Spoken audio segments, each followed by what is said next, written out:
means people with the link will be able to see. Yeah. Okay. How do I make? Will this save on YouTube? No. Oh, it won't. I think it will. That means what? That means if I click on this link, anyone will be able to see this. Yeah. Oh shoot, it's cool. No, but then like, how do I save Hangouts on air video? I think you can save it, Hello, hi Andrea. Hey, Hi, Andrea. Hi, Beijing. Long time no see. Yes. How have Wait, you what's the been? question? This thing will save, right? I have no idea. I have no idea too. Oh yeah, it will. Hello. Hello. How's everyone? Good. Pretty good weekend. How Yeah, really? doing exams soon, Natasha. You're graduating soon, right? Yeah, in a month. Exactly a month. So nice. You too, right? Yeah, man. Unbelievable. Sorry, Chia and Beijing. You guys still have to enjoy your student life sometime. Wait. Can you open the app? Oh no. Has added YouTube. Cool. Hi. Oh, by the way, Feng Chia and I were primary school mates. Oh my goodness, really? Yes. Primary school? What primary school? Which primary school? Taman Kona. Taman Kona what? Yeah. Same class? No. Remember me? Different class. Oh, Oh, you're you think her so? senior or what? Same batch, but different class. But yeah. Yeah. Okay. Can't see your video though, Feng Chia. I'm not gonna on my video, is that okay? Because my room is really messy. It's fine. All our rooms are messy. Yeah man, look at mine. Okay. And I Yeah, no worries. This is fine. Is Lighton coming? I'm not sure. See.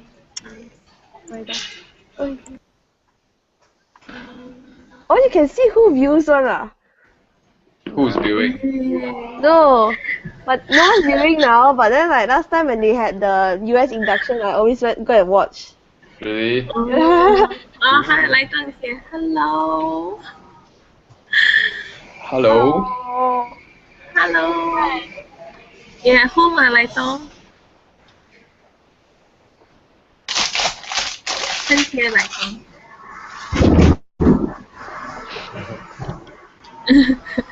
But I think your mic is not working. Oh yeah. Mm. Hi. Dashan, how long has it been since you've done case study?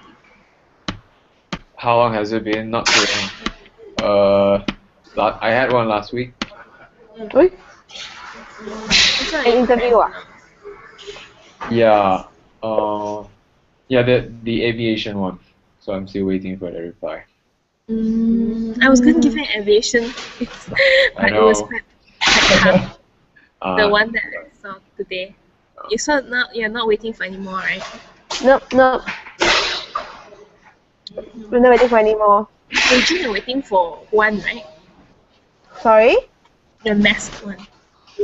Math? Beijing has nest interview.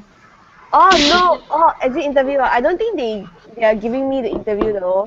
Cause like Alvin, like everyone who applied in Hong Kong, only Alvin got it. So yeah. Then I think he already got the offer. So I think they already like stopped bringing people. Okay. It's okay. I'm going to summer school anyway. Where? Going to US. Harvard. Really at Harvard? So nice. Yeah. Oh my goodness, Harvard Summer School. Hi, Lighton. Can you hear me now? Yeah. Yes. Hello. Yeah. Hi. Hello. Who is singing? Like, are you singing? This is my side. If you hear weird noises like people ordering food, it's from my side, okay? Oh. That's true. At my school cafe. Okay. Anyways, let us do I chose, like, we're going to do something quite fun today. So since a few of us, right, can do a collective case study. So I'm going to give what we did last time was I'm going to give the questions, and then Tashan is going to be the main person answering, but the rest of you will get to answer after he's given his answer as well. So that's my side. So you either build on... Oh shoot, are we doing a case now? Yeah, man. Oh my god! This is amazing. I haven't tried before. It's my first time. No! Why, Tashan? I'm not mentally and emotionally prepared. You know, I thought this was gonna be like Casual session. yeah, intro and casual session. Intro. Can we do another format? Is it okay if I we was do going to something? let you guys do you mean another format for case study, you know? Yeah. Yeah, I was gonna let you guys do collaborative style. So like someone, but then still we need someone to answer, like the main person who answers, and then the rest will kind of like build on it, or they suggest alternative ways they will go about tackling it. So Okay. it'll be a more collaborative way. Okay. But you will be the key person, because you have the most experience among everyone here. Oh god, okay. Yeah, Okay. and I'll give comments now and then. Okay. Myself, I'm not too awesome yet. Like, I'm still also like moderate level. Because, maybe give everyone a very broad, honest overview on what case studies are about, right? So if you're aiming for firms like MBB, I'm guessing everyone here knows MBB, right? McKinsey, Bain, and BCG. Typically, people who want to go in, people I've talked to so far, they will do an average of 60 cases practice, 60 and above, unless they are very super genius, like they have been have had industry experience, they kind of like know a lot about how the industry works. Then usually, like professionals, they do around 10 to 20 case practices. So it's like these kind of practices are the things which kind of sharpen their make them more mentally sharp. You can see to them not that mentally sharp because a bit ill, but it helps them to think on their feet and as you practice more of this, you realize they get faster at it. So today you get to experience for the first time what these case studies are about, and there are very different formats to it. Today's one is a very basic format of profitability. So profitability is it's about, maybe you will see in a while when the case says, the company has been making a loss for some time, or the company wants to grow their profits, what do they do? So it involves a breakdown of looking into the components of profitability. The second very general case that you get is more like, okay, a company is considering creating a new product. What do you need to look into to determine whether this is a good idea to create a new product? So these are called like the business situation cases, which usually involve you looking into your company capabilities, whether the company itself is ready in terms of their finances or their manpower, or whether the environment is ready, like in general, is the market receptive to it, and whether the competitors are strong. So who are the competitors? What are they doing now? What is the plan relative to competitors? And also the customers. So who are our customers? Who are we targeting? What is the size of our customers? And also the products, and what is the product we want to launch? So this is the business situation case. And for the case I'm going to give you right now, the first one is going to be a combination of profitability and business. So you guys will get to see how Tashan tackles these two general cases.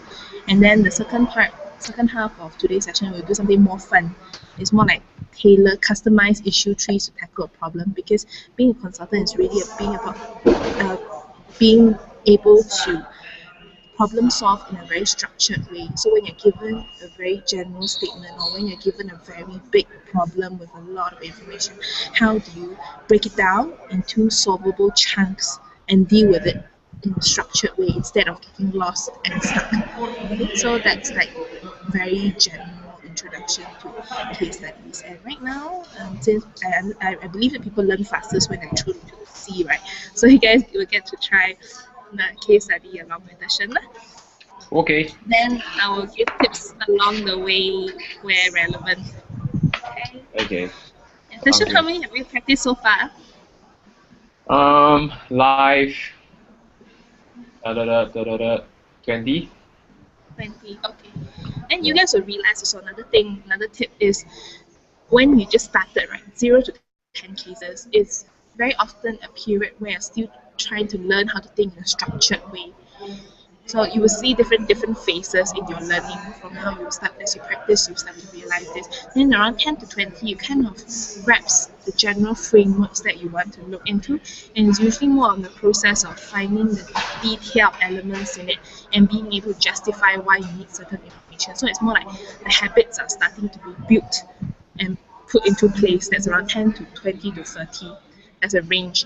And then 30 to 50 is more about being able to make your approach very customized and very, this term we like to use, MISI, mutually exclusive, collectively exhaustive, deep and broad. So and 50 and beyond is a different level already. People I've done with who have done more than 50 or more than 100 cases, they are kind of like, everything, the habits are in place, the problem solving is excellent, very concise, very fast in their approach. So as you guys practice, right, you start to realize how you build on it. It's a long-term process, especially for people who are aiming to get into MBB. It takes a lot of practice and a lot of time. Yeah, but one thing is you definitely sharpen your thinking. That has happened for me. Like when I problem solve, I do it, then in my real life application, I realize it's helped me as well. So some people like to do it just for that aspect of it. JNU is one of them who likes to do it because he wants to sharpen his thinking, and he just do case study practices. Yeah. For me, I'm now at 50, but I still have 50 more to go because I'm not from business background. So I'll need a lot more practice as well. So I'll be practicing as well while you guys are practicing. Okay, let's start then. Wait, Lai Tong is out of the chat. Yeah. Oh, where'd he go? Can you who is Lai Tong, by the way? Oh, okay. Actually, I don't know him yet. Yeah, okay. Okay, I'll introduce you on who's back. Yeah. Legging say. Yeah. Let me see what he say. He mentioned something on the Facebook group.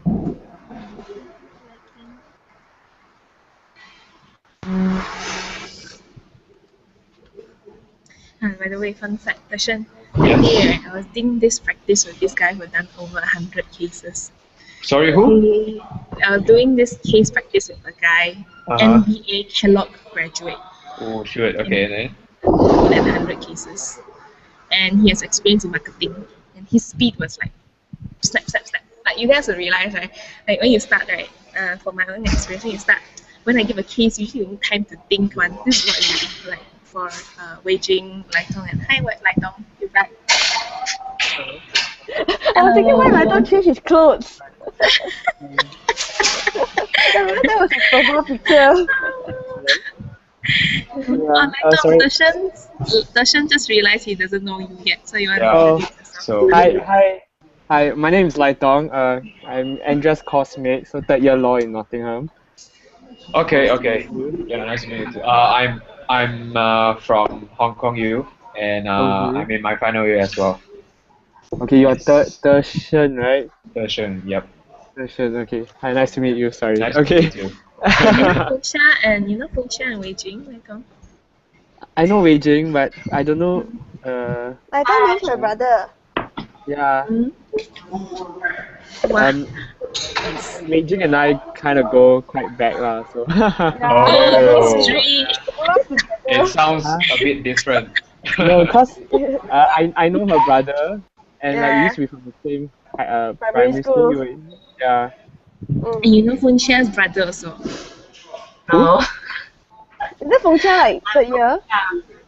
Yeah, final year in Nottingham, Malaysia. Oh. Okay. I don't know. Fengsha, you know Lai Tong? No. Hi. Oh no, first time. Okay. Thought he also know your brother. That would be quite scary. You know everyone's brother. Okay. Yeah, I was just telling them, I met this guy, MBA guy, who done more than 100 case studies the other day. And his concision, the way he solves and breaks down big problems and the speed, everything was like superior, like crazy. So that's something that I hope maybe one day we will reach. Okay, let's start. Mm-hmm. Yep. Ready? Everyone has paper, right, and pen. Yeah. Okay, awesome. Alright, first case. Okay, this client is a credit card company. And the question is, what do you think are some of the sources of revenue for a credit card company? This is the case.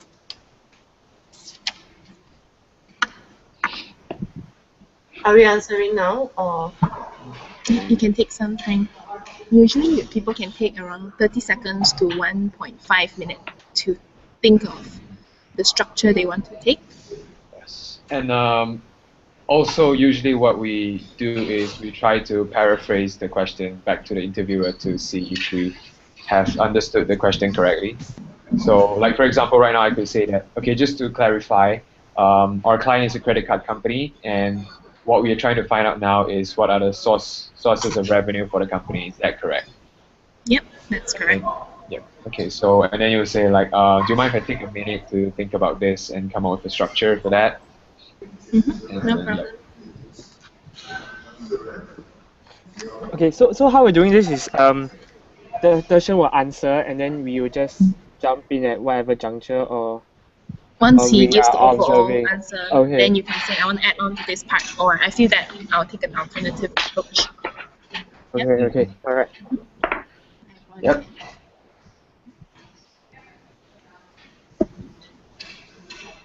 And if any of you have any clarifying questions, you can ask. Like one tip on clarifying questions you can ask is the 4W and 1H question. So what kind of credit card company is this? Why? What is the objective? And when do they want to reach the objective? Or how do they plan to do so? These are the kind of questions you can ask where it's relevant to a case.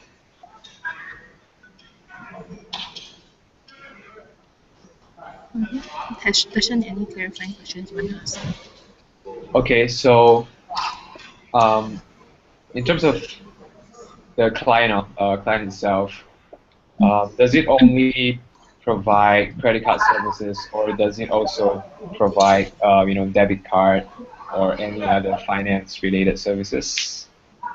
We're talking about issuing bank, so they issue cards and they extend credit. So they don't do Mastercard or Visa, which own the network. They don't own any particular networks, so they only issue the cards. Okay, So they shelf their business. that's interesting. So I'm assuming that, since they're not Visa and Mastercard, are they themselves a bank that does this credit card issuance? Nope. Okay. They're not a bank, but then they issue credit cards and extend credits to consumers. Actually, let me correct that. They're an issuing bank, not a pure bank. Issuing bank. They issue the cards and extend credit. So they're not a fully functional bank. Okay, I just want to clarify again. So they are an issuing bank, but technically they are not a bank. They just issue credit cards. Mm-hmm. Okay.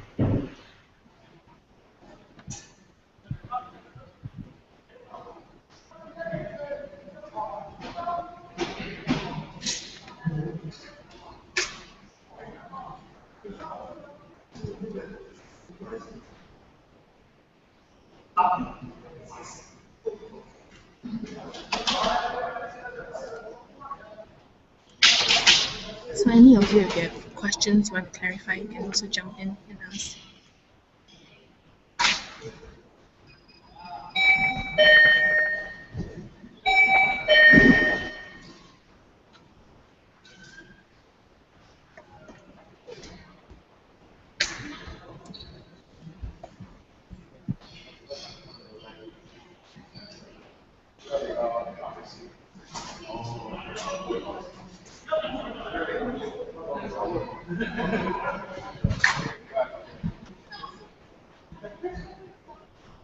Okay.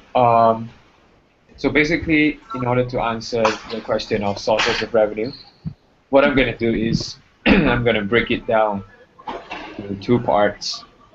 So the first one would be the main operating revenue. So in this sense, credit card issuers, what they do is they get interest based on the money that they lend out. And also if there are some delayed payments, you get interest on interest. So I'm assuming that that would be the main operational activities for them, and that would be the main chunk of the revenue. And the second part of the source would be any other related income. So maybe this sort of income would be like when merchants or any type of companies pay them to advertise on their cards. So maybe there is some of a royalty kind of thing that goes on. Apart from that, another idea that I could think of is any promotional related activities that could generate income for them. So that would be my main structure to answering this question.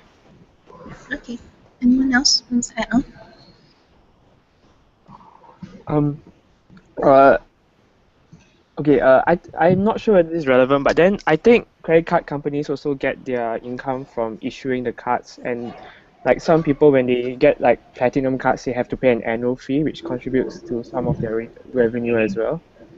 But I don't think you included that in both your operation, right? Like your True. structure.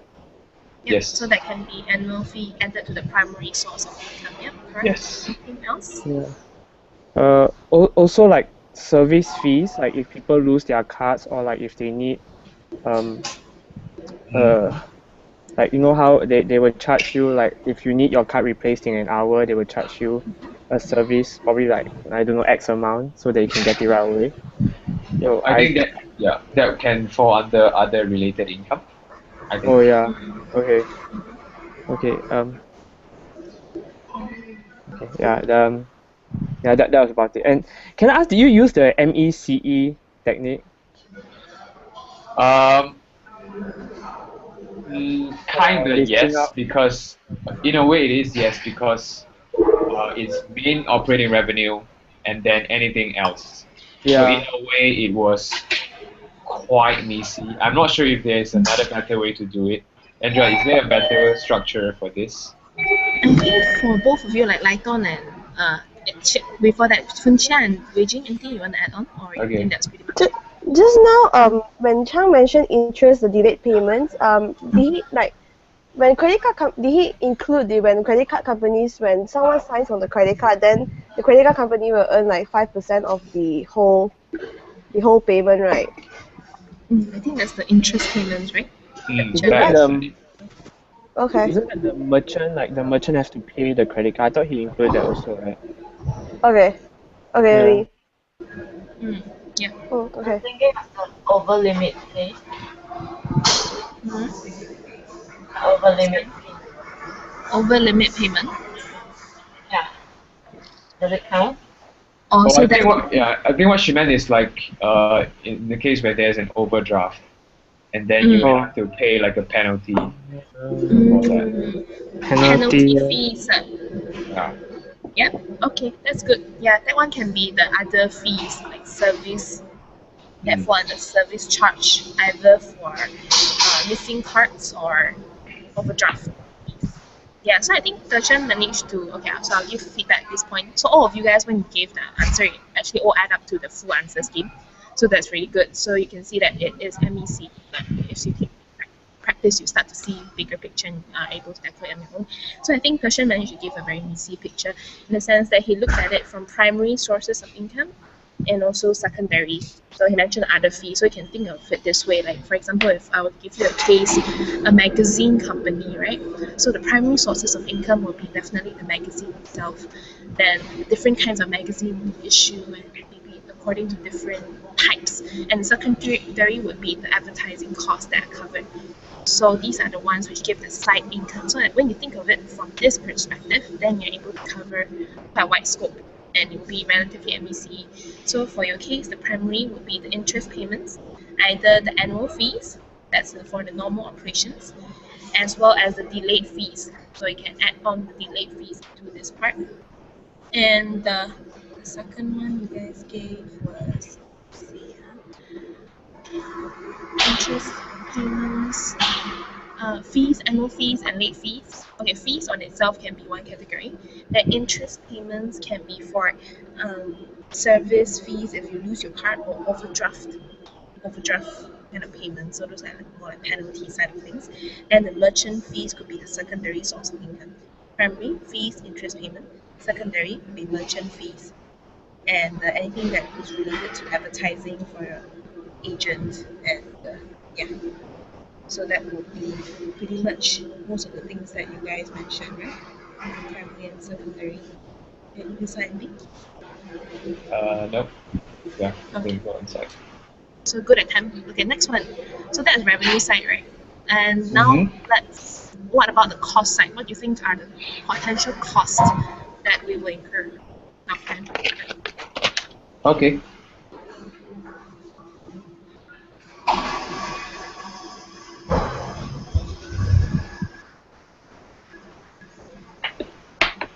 Just one quick clarifying question. Our client, do they actually have a physical location, or everything they have? Okay.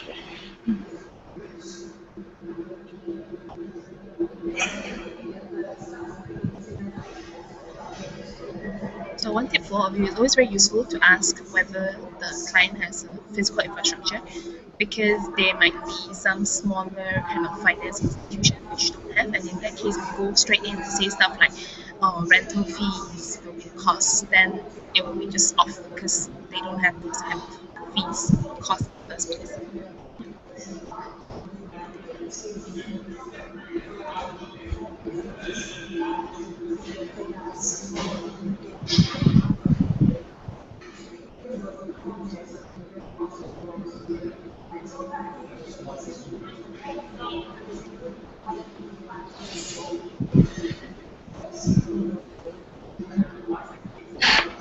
Okay, so in terms of cost, what I would like to break down is to break it down into fixed cost and variable cost. So under variable costs, some of it that I can think of would be, number one is the physical location of the company. They'll have to pay rent, property costs to run the whole business. And the second, more important one would be the IT infrastructure. So when you want to run a credit card company, you need to have a strong infrastructure where you can make sure that it's always online and people can keep track, and your workers can keep track of all the activities that are going on. And then I'll move on to variable cost. So under variable cost, some of the examples would be, for example, labor cost. So you need to hire people to do your sales and marketing, try to sell credit cards to typical consumers. And also you need someone to do the accounting, the finance of it. And apart from that, you would also need to pay for advertising. So you need to make sure that people know that your company actually exists. So those are the chunks of cost that I can think of. Sorry, what was the second one again? After the advertising. Okay. Yep. Anything else any of you have to add on?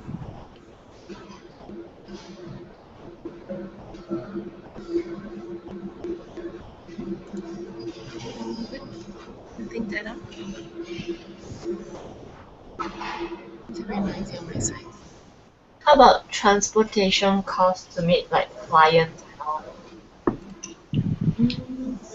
Usually for a bank, not too sure whether they will need transportation costs to meet clients. I think I understood what Feng Chia is asking. You know, Sales, like is it? yeah, it should be under sales and marketing. The cost would be under that.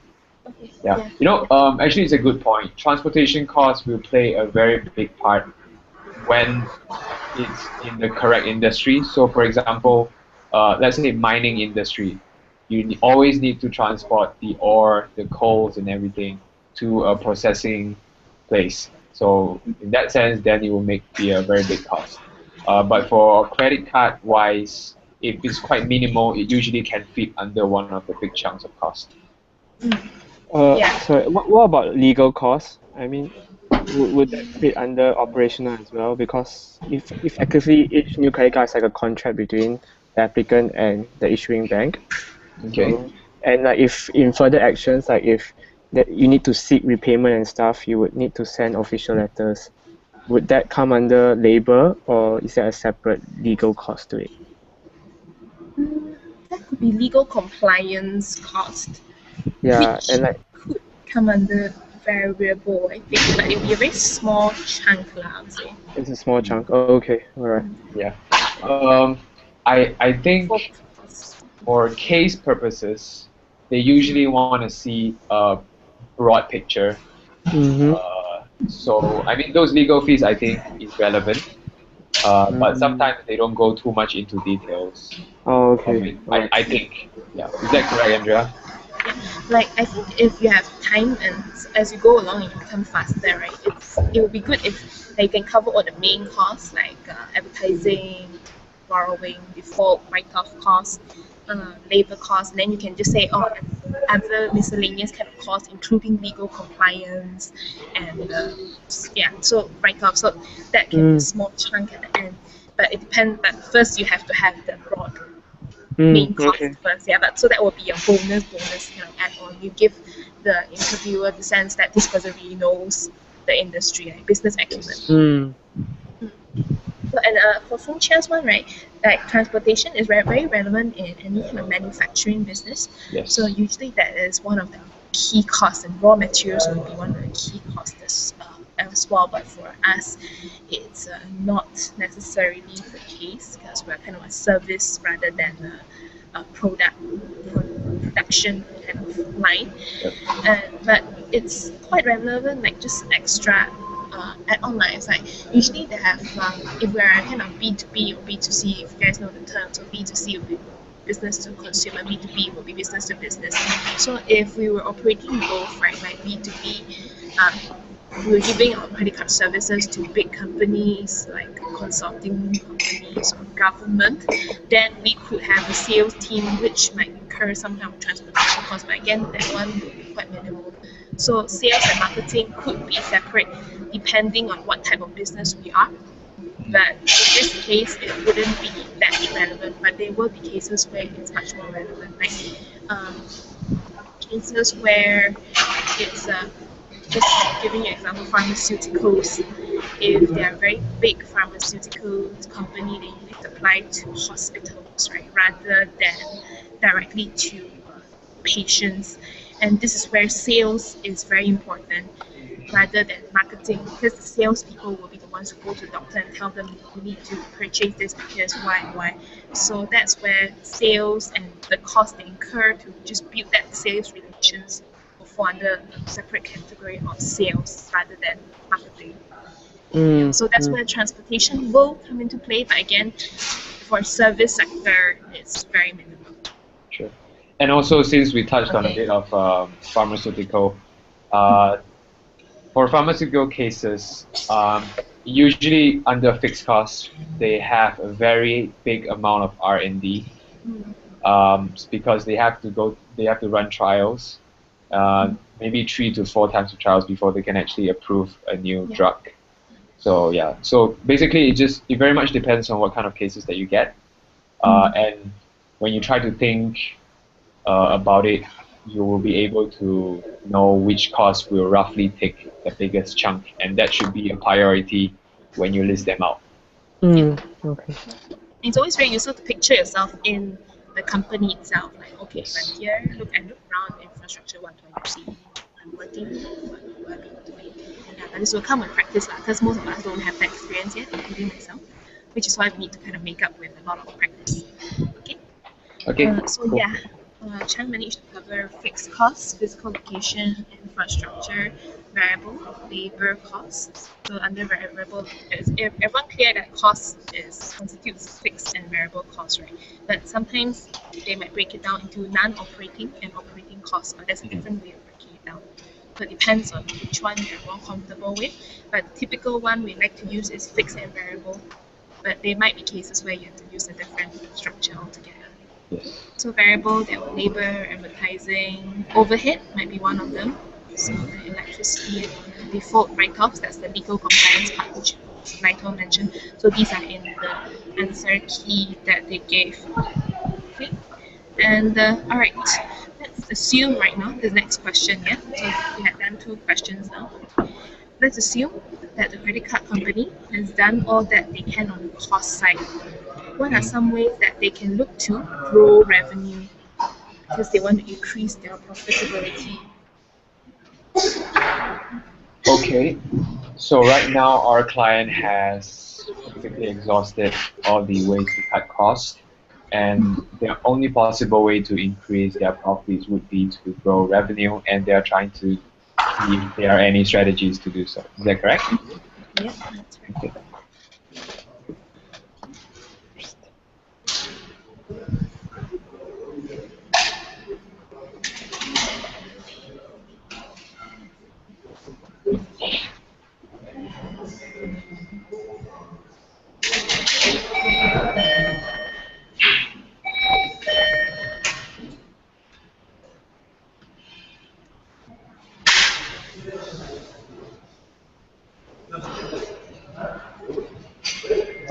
Yeah, can I just ask a clarifying question? Right now, our client, the credit card company, are they saturated in one specific location or country, or are they everywhere? Can assume that they have a few they're in a few locations, but they're not like everywhere. Okay. So maybe if there's 10 cities, they're in around 4 cities. Okay.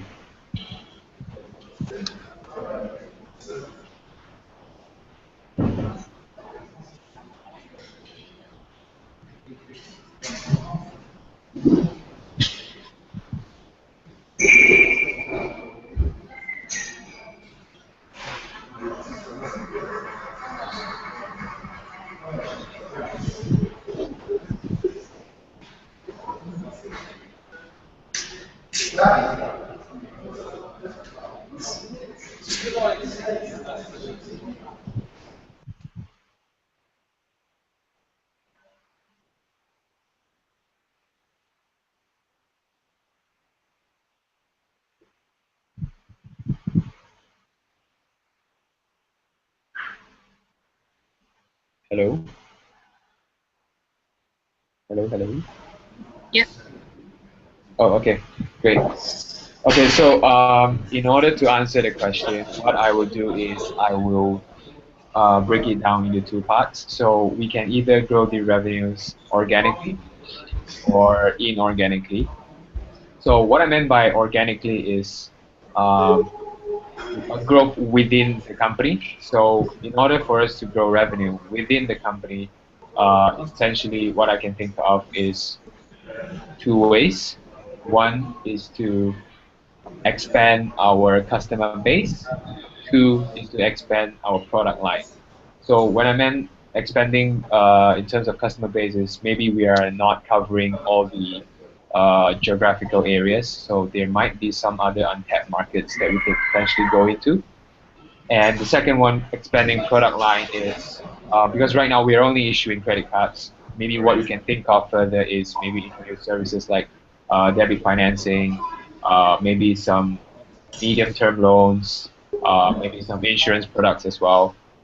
So those could potentially grow our revenue, new revenue sources basically.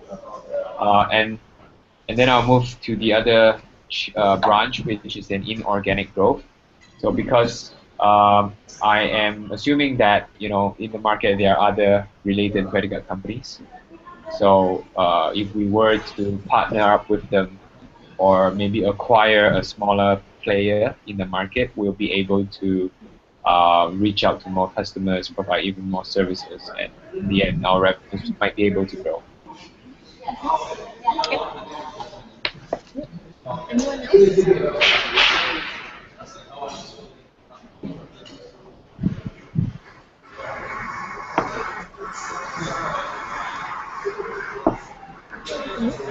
Hello? No? Nothing to add on? Okay. Then share. Their faces are like. Wait, can they hear us though? Hello? Hello? Yeah, we can hear you. Oh, okay, cool. So, but Okay. wow. Yeah. So okay, just to give an insight. So how merchant structure is organic and inorganic, right? So organic is really, if you guys understood from the way he took it from inside out, it looked at what the company can do on its own, and inorganic was more on how it can collaborate with other external parties. So usually, if you look at, I don't know, ICMS structure, we see how we can grow inorganically. It's more like we either collaborate with other student organizations, or we like collaborate with other service providers like corporate partners or other student organizations. We acquire smaller organizations, which we haven't done, but we could do, like acquire another student organization, or we could what else? Inorganic collaboration, acquisition, merger and acquisition. It's another way, right? JV? Yeah, joint venture, which is a bit like a merger acquisition, but not exactly the same. Yeah. JV is a kind of different form of acquisition, different form of collaboration. Okay, so that's the inorganic kind. Then organically, another way you could even deep dive into it further, right? So if you're taking out the inorganic part and looking into the organic way, could have broken it down into, so you broke it down the product line and customer base. Yes. Another way that we could break it down is by the revenue. It consists of price and quantity, right? So for organically, it could be organic growth and separate into two components, price and quantity. So how we raise revenue, since revenue is a component of price and quantity, we could either look to increase the price, or we can look to increase our quantity.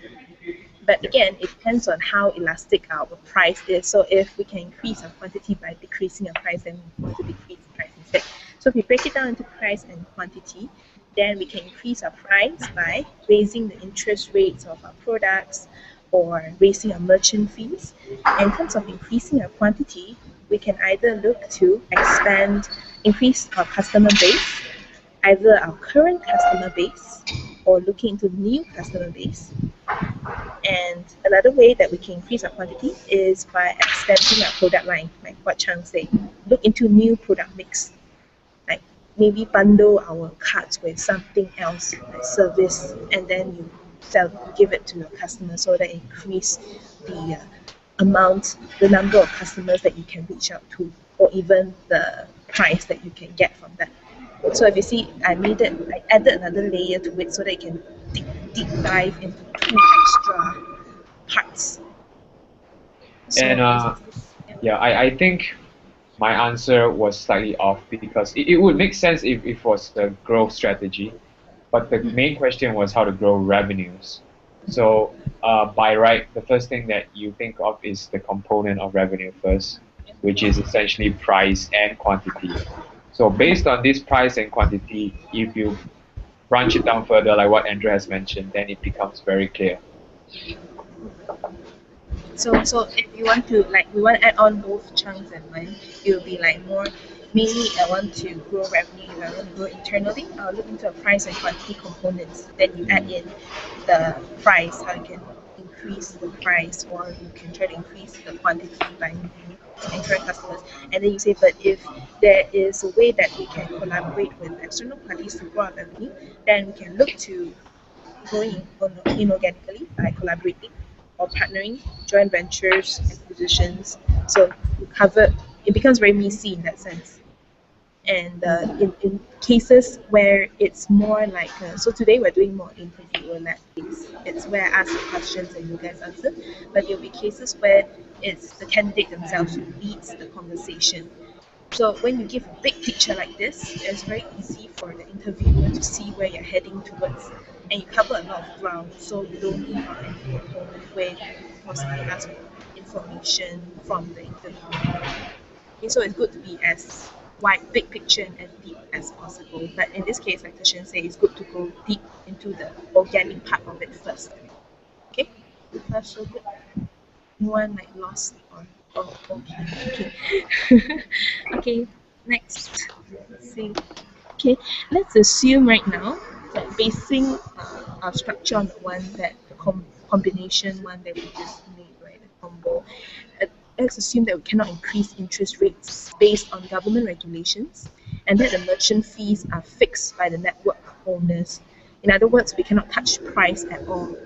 So, what are some strategies we can use to grow the quantity of transactions? Okay, that's interesting. So, price cannot be changed. We can only change the price. Andrea, can I ask a clarifying question? Yeah. When you mean we cannot change price, you only mentioned increase, but can we decrease it? Nope, we cannot change at So all. price must stay the same throughout, Yeah. like constant throughout. Okay, thank you.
Okay.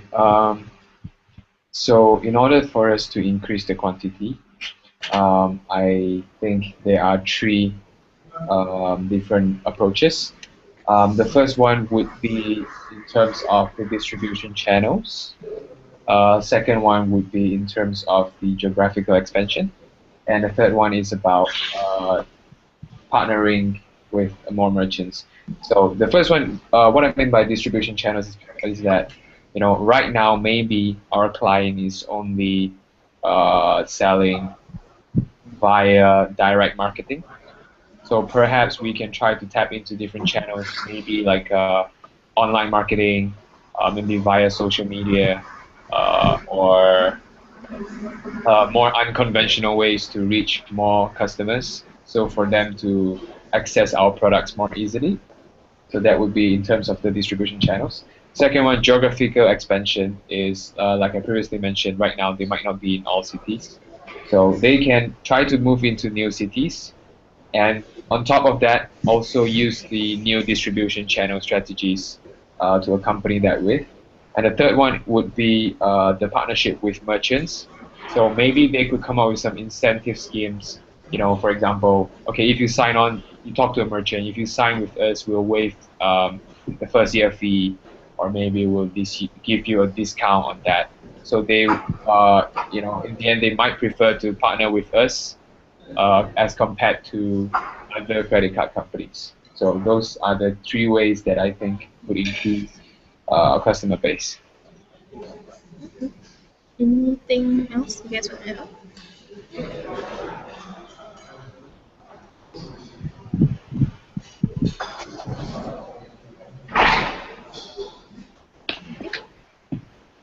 If there's nothing that we can do about cost, means there's nothing we can do about advertising efforts with stores, right? Like to collaborate with stores to advertise. Can, because that could lead to an increase in quantity. Because right now we cannot adjust our price, right? So Yeah.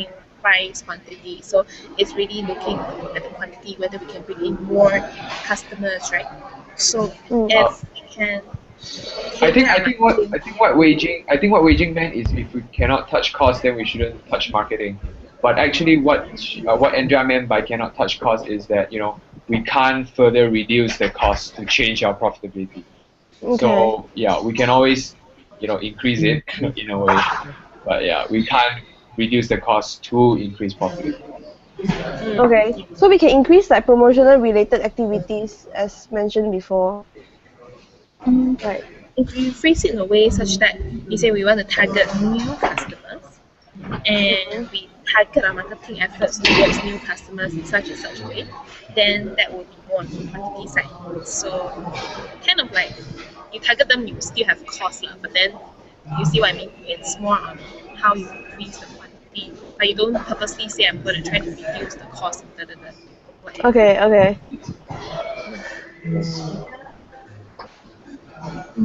Okay, so I'll give feedback on so Chang's structure.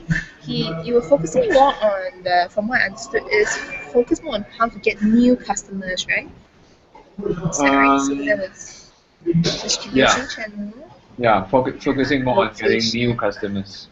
Okay, so I'll just add on one more area that you guys can look into. So I like building on people structures, which is what we should learn to do for now.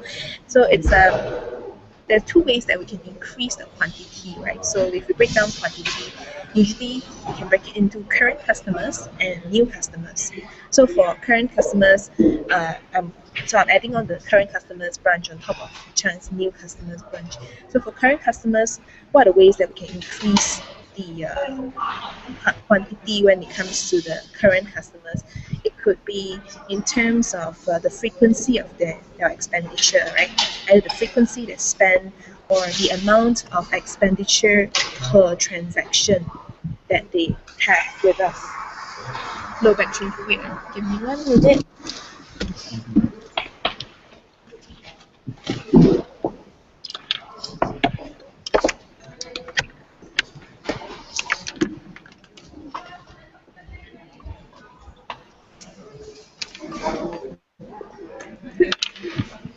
Okay, so I was saying, so in terms of current, it either increase the frequency of their spending or the amount of spending they have each time they come to us.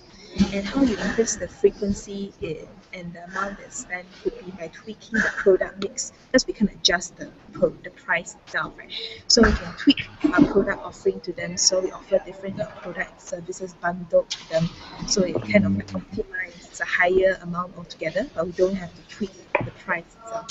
So tweak the product offering and try to introduce some kind of reward system so that they spend more frequently. So these are ways that we can cater to current customers and then looking to new customers. So I'll say the two customer segments that I want to target. Current customers, two things I will do. Increase the frequency of their expenditure. Second will be increase the amount of expenditure per transaction.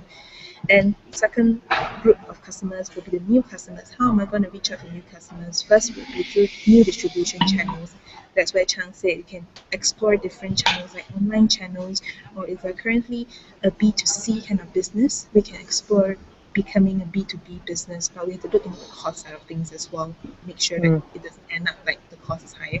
Second way will be exploring new locations, maybe reaching out to untapped locations which we're not tapped into because we are present in 4 out of 10 cities.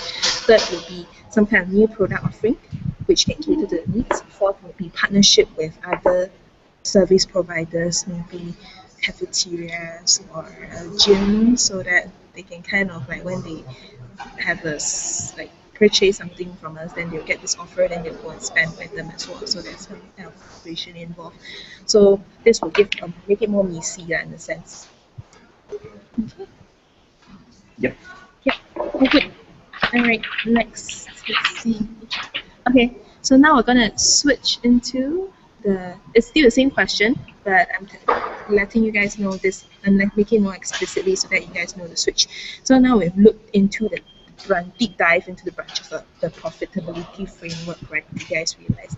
So we look into revenue, cost, and look into price and quantity. So now we've identified the problem, like kind of the solution we want to come up with to increase revenues.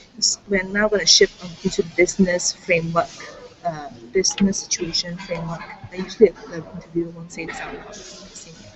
This is you guys. Okay, I like the idea about improving the product and reaching out to current and new customers. Okay, let's say right now a cell phone company has approached our client with a technology that would allow people to make payments using their cell phone. So there's a potential for collaboration right now. What are some of the things you want to look at to access this opportunity? Okay, just to make sure that I understand your question correctly, one cell phone company has actually approached us and talked about a potential partnership where our prospective customers will be able to pay via mobile. Is that correct? Yeah. Okay.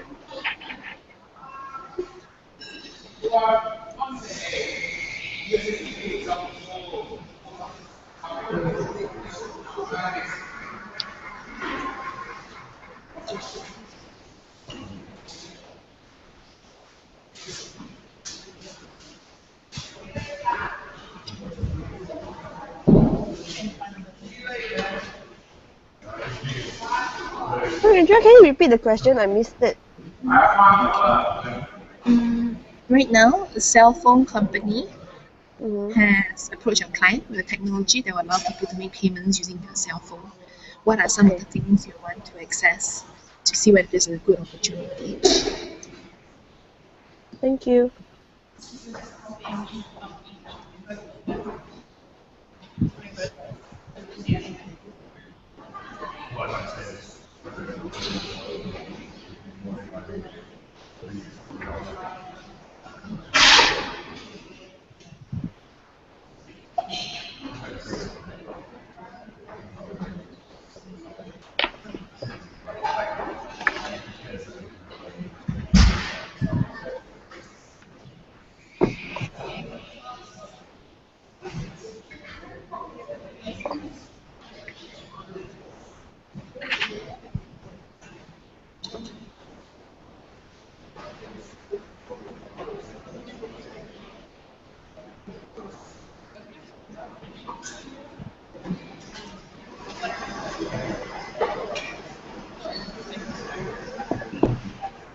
Okay.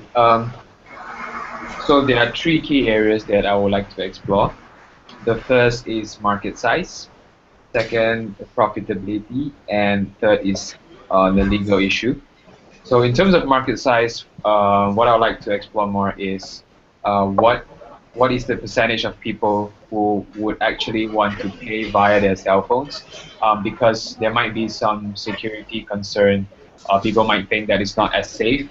So I just want to have a gauge on, how many potential new customers or existing customers that would actually prefer to use this, mobile type of payment. Secondly, about the profitability, what I'll need to know is whether if we implemented this technology would be beneficial financially to our company. So I would have to weigh the implementation cost, the fixed cost that is needed to implement this whole new technology against the new revenues that we are able to receive. So for example, like we mentioned previously, maybe by using this mobile payment, we are able to increase the transaction per customer. So maybe in the end, they'll spend more and that will cover our implementation costs. Then in a sense, this would be a viable investment. So the third is regarding the legal issue. So maybe this come into picture when there's some sort of a default, or when payments can't go through, or when the network is down. So we'll have to see which party would be liable. Maybe it's the bank or the mobile network or whoever that is. So there might be a risk that has to be taken into account before we move on to have the partnership with the cell phone company. Anything else?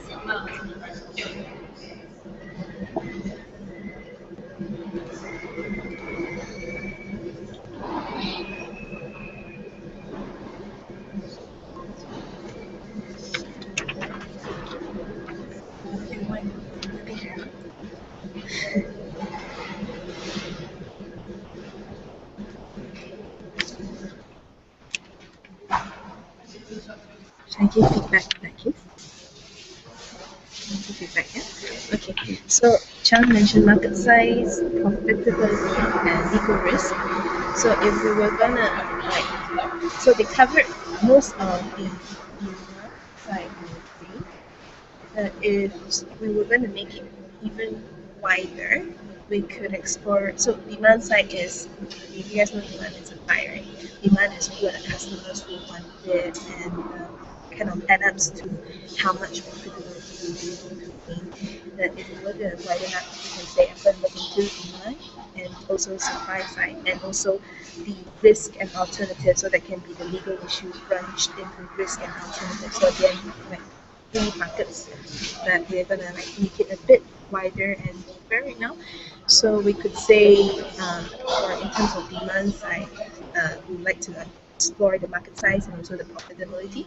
So I'm going to group the 2 groups into demand side. So in terms of market size, that can be the number of customers who want this kind of service.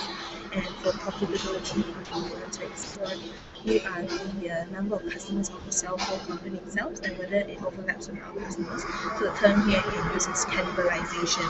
So is there any potential that when we merge, we end up with the same customers and kind of doesn't add up to our overall profitability? So usually cannibalization is something we want to explore if we're planning the merger and acquisition. Because if, for example, I'm gonna me and Chang's company, for example, I'm gonna merge and I kind of have a big group of customers who are the same as his customers, then it doesn't make much sense to merge because it wouldn't increase that group.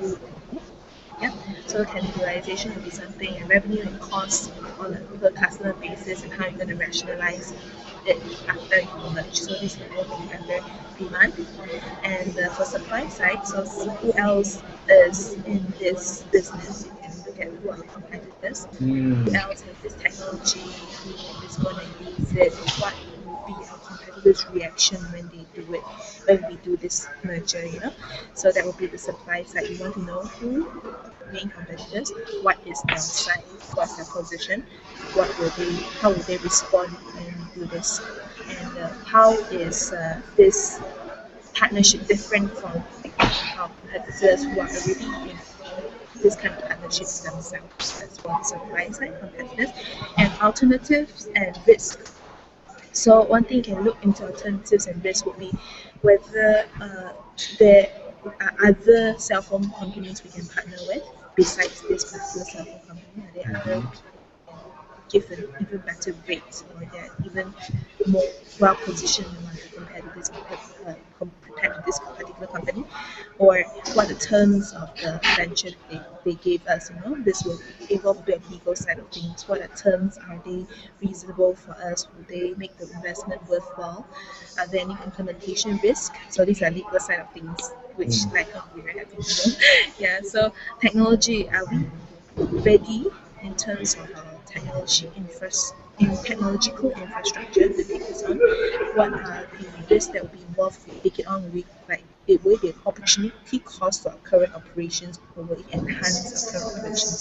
So those will be the alternative and risks. So there are 3 buckets we can explore to make it even more easy. Good structure overall. Okay. All right. Now we are done. I'm not going to ask a wrapped up question. Just this one was a quite segregated question. But so far, everything's super. Thanks, Chan. Yep. Thank you. Oh, so good. Actually, you have any more time? I was going to do a very fun, quick one with them, but I'm not sure because we have reached our time limit already. Yeah, a quick one would, I'm okay with that. Okay, Yeah. this one will be very, very fast one. Customized issue tree. So we've done the serious one now, right? And you guys have seen how to deep dive into looking at issues and making very structured approach to finding the problems. Any quick reactions on any of the questions that you want before we go into another very fun, very short and fun case for you guys to let you relax after the very serious case we had. Okay. No quick questions? Okay, let's do a very fun one. This one you get to do customized issue trees.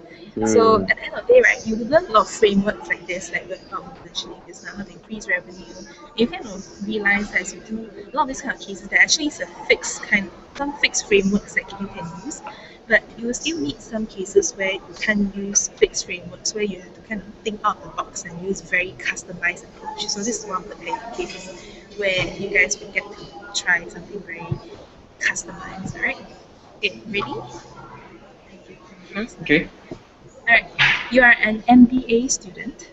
You walk into your apartment and you find a baby dinosaur in the corner of your room. Baby dinosaur. What do you do? Cool. I bet you came out with this question. No, Did you? it's actually a McKinsey question. Really? Ooh. Interesting. You're an MBA student, you walk into an apartment and you see a baby dinosaur, what do you do? Put it online. That is what I would do. Very nice questions. Right. Okay. Think consultant, guys. Think how to monetize. Think those kind of Yeah. Wait. risk. Yeah. Are dinosaurs extinct by this time? At this time? Usually extinct, right? assume that no, actually assume you can say this dinosaur is the only one in the world. Oh. How sure are you it's a dinosaur though? Very sure. Yeah. Even though the characteristics of the dinosaur, you can ask how is life. Do you have any question on that?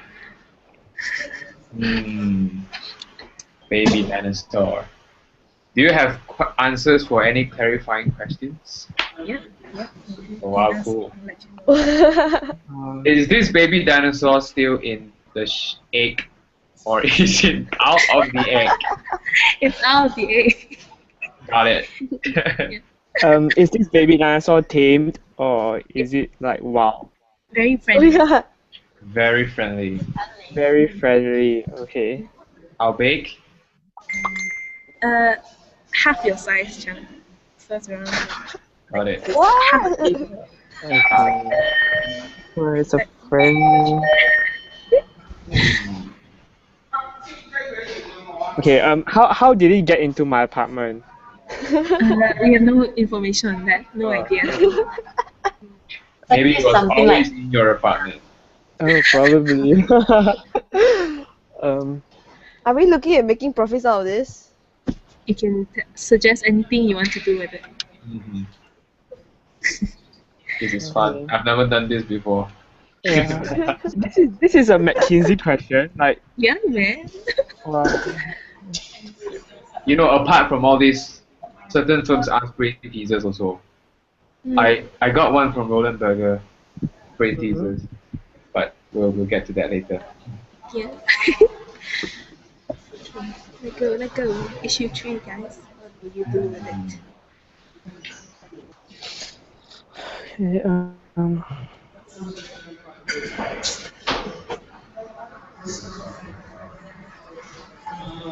Maybe just to give you guys some ideas on how you can think of how to monetize it and how you can monetize it and what the risk of doing it and the ways to make sure that the dinosaur doesn't die.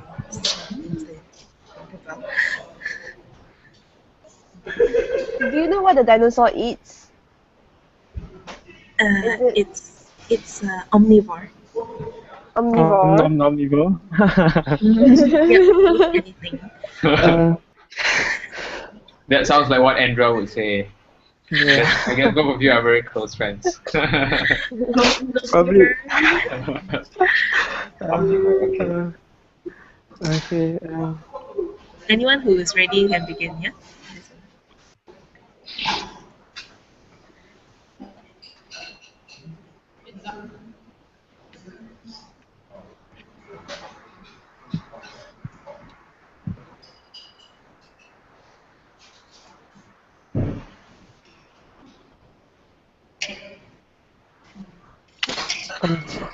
Okay. Can I try first? Mm-hmm. Okay. Okay. So finding this dinosaur, right? I think the first is I like to decide what aim I want to pursue. So there are two possible routes that I might go down. One is either to make profit out of it or to actually make a social impact out of it.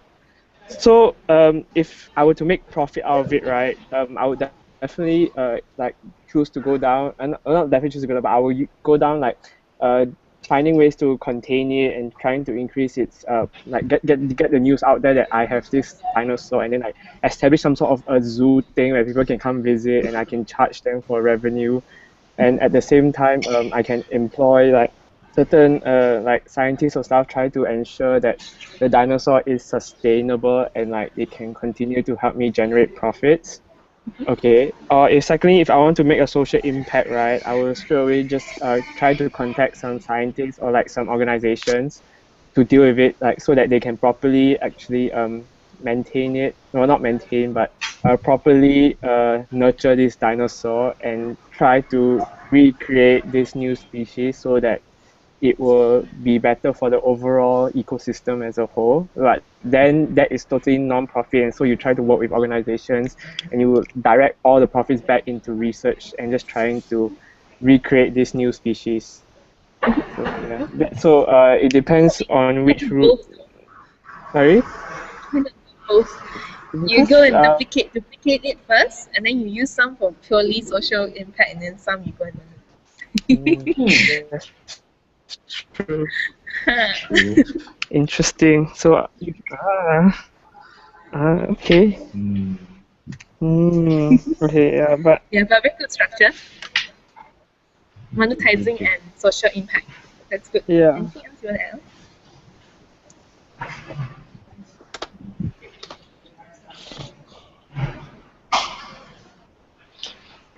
Actually, for mine, I think it's pretty much the same as Lai Tong's, but okay, the two ways, monetize or not monetize. So if I were to choose to monetize, there are two ways of doing it. One is selling it, and the other one is licensing it. What I mean by licensing it is like you basically take ownership of the baby dinosaur, but whoever wants your dinosaur to appear in any events or you want to bring him to somewhere else, you have to pay a premium for it. So in a sense, you take ownership, but you get payments, recurring payments. And a risk of either selling it or licensing it is that people see your dinosaur as a very valuable item. So they might, sabotage you, or they will jeopardize the whole baby dinosaur. Or another risk is that you can't keep it alive for that long of a time for you to actually monetize everything. And in terms of not monetizing it, I guess Lai Tong basically covered everything that I wanted to say. Another one is I might not want to monetize it now because I believe that it will increase in value in coming years. I may want to monetize it later. So right now, I will not monetize it first.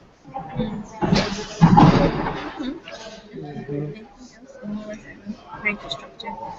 So you can build on for the make profit part. So like Tong's was monetize. Then under monetize now, Chang has added on two branches. So by selling or licensing it under licensing it, I guess the zoo, the scientists, those can come under licensing. The selling it will be just one-off sale. Yes. So that's it. Yeah. So we added on to the issue 3 to make it more complete. Anyone else add anything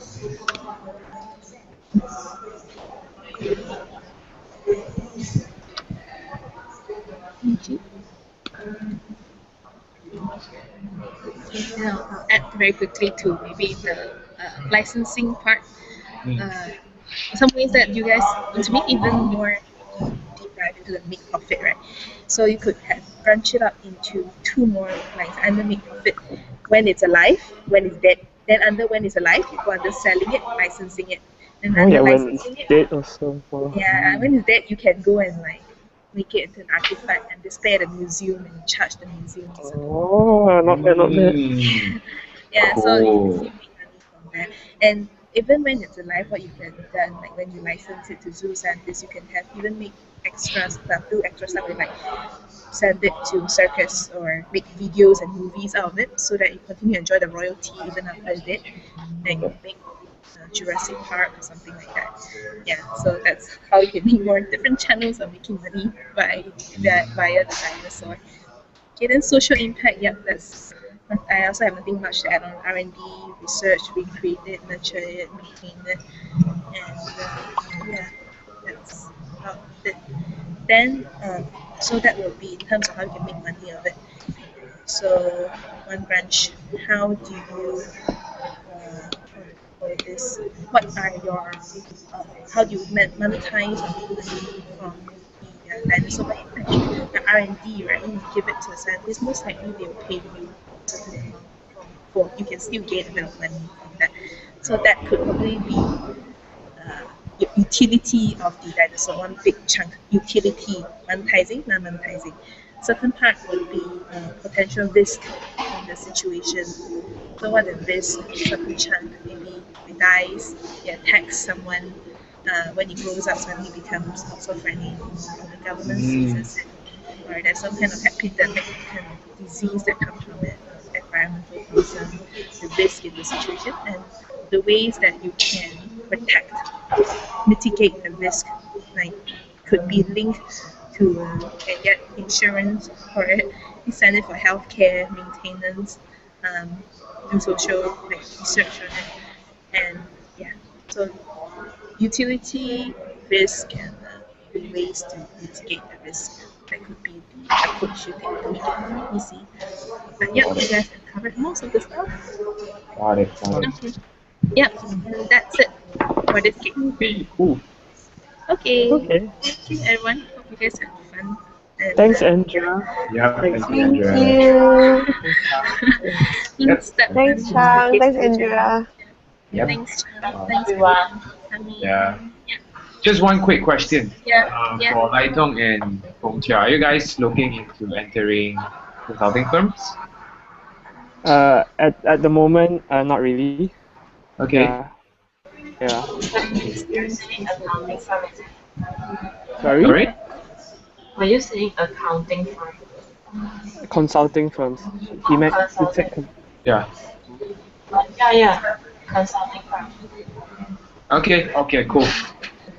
Yeah. Welcome to your case study journey. First step. This is actually like one of the first. I mean, well, okay, now counting about it, I've done case studies before, but then it's very interesting and you can see like how when Chang does it, he uses like all those really proper terms and not just layman terms. So I think that comes with practice as well. Yeah, so it is really quite it really shows that how like the more you do it, the better you are at it, right? And like you get your points more like you can concise it better and like you get it across easier, rather than it's just a whole mess in my brain.